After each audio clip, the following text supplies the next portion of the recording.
Price sounds like the logical thing that someone is supposed to object over. Oh, the price is too high, or oh, the price is this or that. Issue. I think the issue might be that there's some other concerns that haven't been addressed yet, and they're just not ready to make that commitment. Because if they can afford to stick with the power company, they should be able to afford going solar with you. But the reality of it is that every single person, rich or poor, it doesn't matter who you are, has a monthly utility bill expense. And you cannot ever get rid of that monthly bill expense unless you go solar.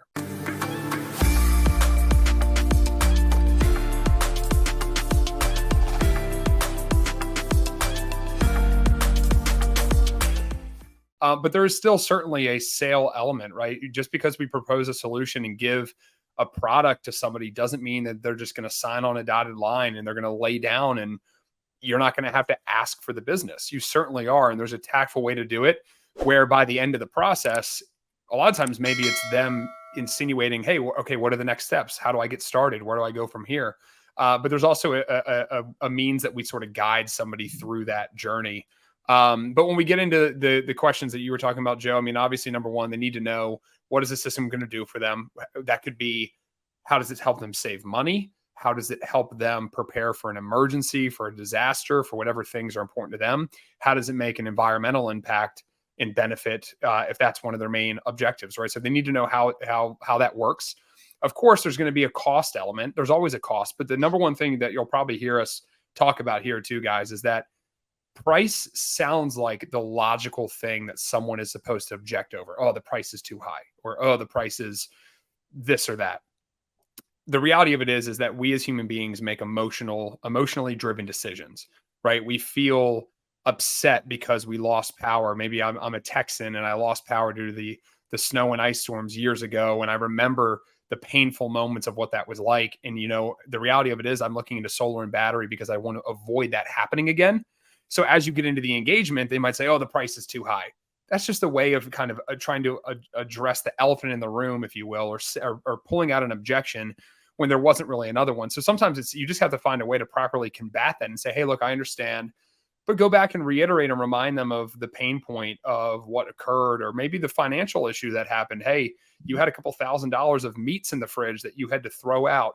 Your kids were XYZ, whatever the scenario is. So the price point is probably a good first place to sort of kick off because it's the lowest hanging fruit of, oh yeah, let me object because of price. And we can kind of unpack more of those, Joe, but I think that's maybe a good first one to start with. Sure. And this is, yes, this is the one that you're going to hear the most, but it doesn't necessarily mean that this is actually the issue. Dan, as you said, going back to the discovery, right? All professional selling starts with needs analysis. And by the way, guys, if you haven't got this already, grab the free download. There should be a link right below in the video. This is the 3-step virtual sales process that we use here at Solar Surge. It's the same process I use personally. And so the first step in that process is needs analysis, identifying the homeowner's goals, pain points, hot button issues, right? Because that's what we're going to be designing towards. That's what we're going to be pitching towards, is solving these problems. So you have to start there. But also part of the sales presentation, and again, those who are in Solar Surge University, you'll have already seen this, but part of the sales presentation has to start with showing them the cost of doing nothing. Because the reality of this is, unless the home is just covered with trees and there's no, that's covered with shade, there's no real solar access. But assuming that the home is a good solar candidate home, if they can afford to stick with the power company, they can afford to go solar with you. So although price might be the issue that the prospect uses to kind of push off because they're not ready to make a buying decision yet, it's not really the issue. I think the issue might be that there's some other concerns that haven't been addressed yet, and they're just not ready to make that commitment. Because if they can afford to stick with the power company, they should be able to afford going solar with you. Dan, I'll throw it back over to you. Yeah, absolutely. And Joe, I'm gonna comment and address that here real quick. But hey, Robert, thanks for the comment here. Just so you know, when we talk about this particular training, some of these things might be specifically sales, but it could also be technical objections that we might run into during the sales process as well. So if you have questions about technical things, thanks for the comment here. But if you have questions about technical objections that you've been hit during a sales process, drop them in the comments. We're happy to jump in and address those. But yeah, Joe, to your point there, we call it, kill the bill. If you follow the 3-step process that we've got, guys, that Joe just mentioned, probably linked in the description, We go over that from the very beginning of you have to properly present your solar system solution, and that could be regular solar, no battery, or with battery, by first preparing the homeowner to understand, look, you have a cost regardless. Frankly, I think that's one of the beautiful things about solar. And as a professional salesperson, I sometimes laugh at how kind of humorous or beautiful it is to work in an industry where we have a product that we're offering that every single homeowner in America already has an expense for. Right? Like we have to kind of fully grasp that idea, guys. Like when someone goes and buys a car, and they have a certain price point and a certain budget, but they love this BMW or whatever it is, they might be willing to rationalize in their mind how they can afford another $500 increase in payment. But that's a $500 increase in cost that they did not have yesterday, that when they took the keys today, they just took on. When someone goes solar, that's not the case. And that's why we don't encourage, and we strongly disagree with the concept of this free advertising. But I was having this conversation with a gentleman over the weekend as well. And they said, yeah, what about this whole free thing? I was like, look, it's not true. There's nothing such as a free solar system. But the reality of it is that every single person, rich or poor, it doesn't matter who you are, has a monthly utility bill expense. And you cannot ever get rid of that monthly bill expense unless you go solar, right? That's part of the conversation here. So you have to conceptualize the fact that we're offering a product literally that does not financially negatively impact anyone's budget, right? People are used to spending extra money. In this case, more times than not, when they go solar, they're going to be spending less money. We're actually putting money back into their pocket on maybe a monthly financing basis, maybe monthly leasing basis, but especially if we look at it over an extended period of time. So I remember like when that really clicked for me, Joe, back when you and I were first together years and years and years ago, I was like, man, the product that we're offering, that I'm so-called selling, is a product that frankly, for most high-level sales professionals would kind of look at it and be like, this is a no-brainer, right? It's an easy sale because you're just trading one monthly payment for another or one cost for another. So just something to kind of know there, guys. Like when you understand that part of it and you can articulate that to a homeowner, like, look, Mr. and Mrs. Homeowner, you have this expense. I'm just here to help you. Number one, save money, hopefully on a monthly basis. But number two, as your costs would otherwise continue to increase, because we can agree, right, that costs are going to go up. We can agree that bills are only ever going to increase, not decrease, correct? Get them unified in that. Okay, great. Well, here's what that looks like for you. Year 1, year 5, year 10, 20, 25, whatever it may be. And here's how much money you would have saved on average per month over the life of your solar system. That's where solar becomes a really beautiful thing from a financial perspective. Yep, absolutely. Absolutely. And I think what you're going to find in the solar surge approach is that most of these common objections, we're handling them preemptively before before the homeowner has to raise the issue. So it's not like we're surprised at the end, like, oh, they think the price is high. It's like, no, we know that there's going to be a concern over price. And that's why before we even present our offer, we have to show them what they're already on the hook for. Exactly. And that's the case, is that, sticking with the power company is the worst thing they can do. And if you can unpack that, and again, we can look at some other materials, or for those of you who are in Solar Surge University, you can look at some of the live recordings of my presentations. And that's typically the first thing I present is, hey, this is where we are right now. And my goal is to get you out of that situation and put you in a position where you can be more self-sufficient with your energy needs. Yeah, I mean, look, it's no insult to any client that we ever work with, and I'm not trying to insult their intelligence when we go through that and almost kind of slow it down. But the reality of it is we're so used to just, hey, my monthly power bill costs me $200 a month, and I just pay it, right? It's just I've been paying it for 15 years, 20 years, whatever it may be, and the bill is going to come again next month, and I'm going to pay it, and it's going to come again the next month, and I'm going to pay it. So we have to kind of pause and just say, like, hey, hold on, how much money do you think you've spent over your lifetime so far on this utility bill? And I remember one of the early trainings I heard years ago was, and I use this analogy, so this might be helpful for the sales professionals listening. I'll say, hey, look, the only bills that we can never get rid of in our lives ever are going to be our taxes and our utilities. There's no means of getting rid of them, right? You can own your house free and clear. You can own your car free and clear. Or I should also say maybe insurances, right? You could opt to not have insurance, but that might not be wise. But taxes and utilities, right? You can't negotiate with the utility company, the electric company, and say, hey, I don't like your pricing. Give me a better deal. If you don't like your phone bill from Verizon, you can shop it and go to AT&T, Or if you don't like your, even your mortgage rate, if you don't like your mortgage, you can go get a new one. But your utility, most of the time, in most states, not everywhere, you have one provider. There's nothing you can do about that provider. They're going to send you a bill every month and you're expected that you have to pay it. So water, gas, electric, sewer, whatever it may be, you just don't have another option. And that's where solar is beautiful. It's like, no, you finally do have another option, which is go solar, own your energy instead of wasting that money every month in perpetuity, on the utility company. Yep. Yep. And again, all that should come out during discovery, right? You should be getting the homeowner. And again, if you don't have it, grab the free download, because we have all the discovery interview questions that we typically use. But one of the questions we simply ask is, how much are you paying right now? Right? Get the homeowner telling you exactly what their energy expense already is. And then when you come back with your kill the bill presentation, you're going to take that and then extrapolate it out 20 or 25 years and show them how bad it really is with over the long term with inflation and everything else. Yeah, I think for what it's worth, just real quick there, Joe, for those that are maybe wondering, we typically are showing a 4% annual escalation, and there's a lot of different ways that you can do this. There's softwares, you can make an Excel file, but we typically show a 4% annual escalation because that is what the historical previous 10, 15 years has shown as a national average. Now, in certain markets and certain utilities, there's obviously been significantly higher or lower numbers. So we first show them that. But one of the things I also do is I say, hey, look, even if you don't agree, because sometimes someone will push back and be like, oh, I don't think it's 4%.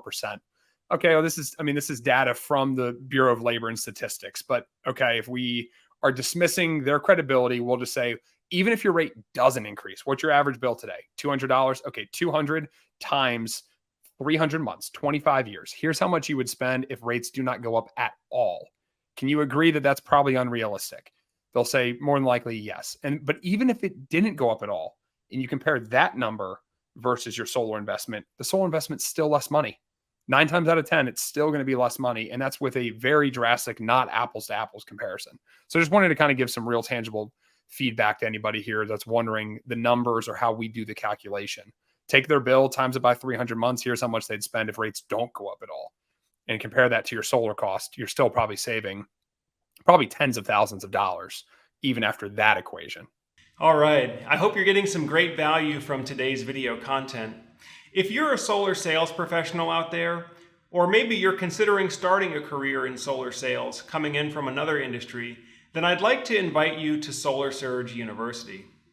Solar Surge University is the premier online training program for aspiring solar sales professionals who really want to be professionals. Learn how to sell solar at an expert level with a consultative approach. It's the same approach that I use and that we use here at Solar Surge to do over $700,000 a month in solar sales virtually with no advertising budget. So if you'd like to separate yourself from the pack of undereducated, underperforming solar salespeople, check out Solar Surge University, where you can learn all of our expert techniques and for a limited time, have access to my live sales call recordings with some of my live clients. So again, we invite you to check out Solar Surge University. The link will be below here. And we're also offering a 14-day, no-risk money-back guarantee. So to get back to the first question here, if I put this objection back on the screen, which is the price is too high, right? I think there's multiple phases for how you want to answer this objection. The first is to preempt it at the end of your discovery interview. So remember, your discovery, this is the first meeting, the first interaction you're having with the homeowner. And once you've gotten through all the requirements and the needs analysis, I like to end with what I have here on the document as closing questions. And so one of the closing questions I like to use is this, which is, if I'm able to get you what you need at the right price, is there any reason that we can't do the project together? Is there anything holding us up? And what you're trying to identify here is anything that's potentially blocking the project, but it's intentionally worded as at the right price, not at the lowest price, but at the right price. Is there any reason that we couldn't do the project together? And then usually they'll bite on that soft close and say, "Oh no, there's no reason. That we're just looking for the best price. We're looking for the best deal." And so, okay, great. So you've gotten their buy-in there. Then when you're actually making your sales presentation in the next phase, we already talked about, you start with kill the bill. So you show them how much they're going to be paying anyway, right? So the implication there is that, okay, so that they can, of course, afford solar.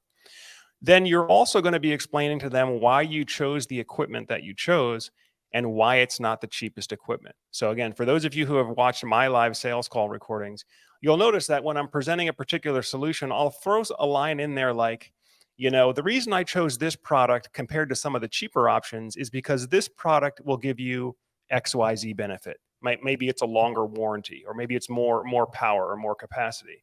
But I'm already sort of framing it that I'm not going with the cheapest option, and here's why, because here's the benefits that I want you to have from what I'm choosing for you. So that's number two. You've already kind of preemptively let them know that this is not going to be the cheapest price, the lowest price quote. But then the third thing that I advise that you do, and we might be able to unpack this a little bit more if we have time, but the third thing I advise you to do is let them know how you vet your installation partners, how you choose your actual solar installer, and why they're the best partner to work with, why they're the most reliable, and frankly, you know, educate them a little bit on just how frequent it is that solar companies go out of business, and why you really don't want to shop for your contractor based on cheapest price. And folks, you know, if you're a homeowner out there, you probably know that anyway. If you're doing any kind of home improvement, you know, or home, you know, maybe building an expansion on your home, putting a swimming pool on your home, you generally don't want to shop for a contractor based on cheapest price. But unfortunately, there's a lot of solar marketing out there that's encouraging homeowners that all solar is the same and just shop on price, when nothing could be further from the truth. You are interviewing a contractor to do a major construction project on your home, and that's the approach that you should take. It's not just, hey, what's the cheapest price I can get today? It's, who do I want to be married to for the next 25 years on this warranty? Dan, I'll throw it to you. Yeah, and I think, Joe, that's a great point too, because it's important that when you're addressing that part of the conversation, guys, sometimes you just need to be able to lay out a couple of reasons why, right? Just remind a homeowner of, these are the certain reasons why we work with XYZ company, right? And most people will agree or will acknowledge and know that, okay, we're working with a company that has certain profitability standards, right? They have to be profitable, right? Because at the end of the day, if they're selling at price points that cannot be sustained long term, that's going to lead to the company going out of business. And who does that hurt? Well, you as the homeowner that's going solar with them, and the possible thousands of others that went solar with them. So they have to be profitable.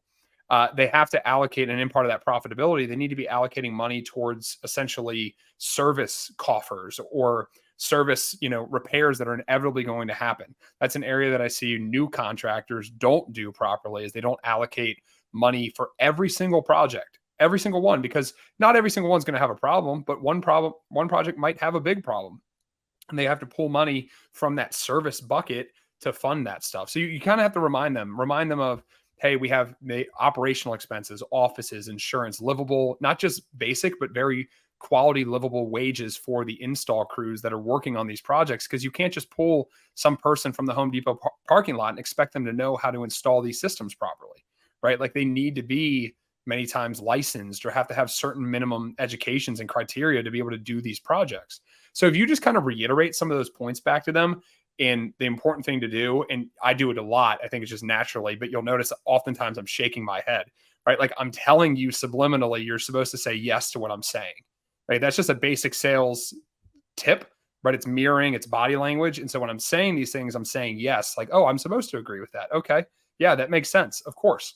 So just you know, important that we draw that distinction and that you clarify why you're choosing this company. Yeah, there's cheaper options. Of course there are, but you're not driving the cheapest car either. You're not living in the cheapest house. So let's make sure that your solar system is not the cheapest option as well. Exactly. And remember, guys, price is almost never the real issue. It's just the most convenient objection that the homeowner can use to kind of put some space between themselves and the decision, right? But Dan's absolutely right. You've got to get them to buy into that premise of, no, I shouldn't be shopping to get the cheapest equipment. No, I should not be shopping to get the cheapest contractor. I should be getting the best or the most quality that's going to meet my needs, both on the installation labor side and on the equipment itself. And so they should buy into that. They definitely should. If they don't buy into that, they may not be the client to work with anyway, because there are some folks out there that they are just cheap. They're just cheap, and it's never, whatever you give them is never cheap enough, and it's never good enough, and they're complaining all the time. So in certain rare cases, you may want to just walk away and say, look, this may not be the right project for me, or I may not be the right person to work with for this. But I would say for 95% of solar prospects, They don't want the cheapest contractor. They don't want the cheapest equipment. They just want to make sure that they're making the right decision. And so that's where the building confidence comes in. And the more that you can explain what Dan was just explaining, like explaining, for example, why some solar companies go out of business and why the companies that you partner with likely will not, that's going to demonstrate your expert knowledge of the industry. And again, it's just going to further separate you from the competition who haven't done their homework, who don't know the industry as well. And so again, that's why we're here sharing all this with you.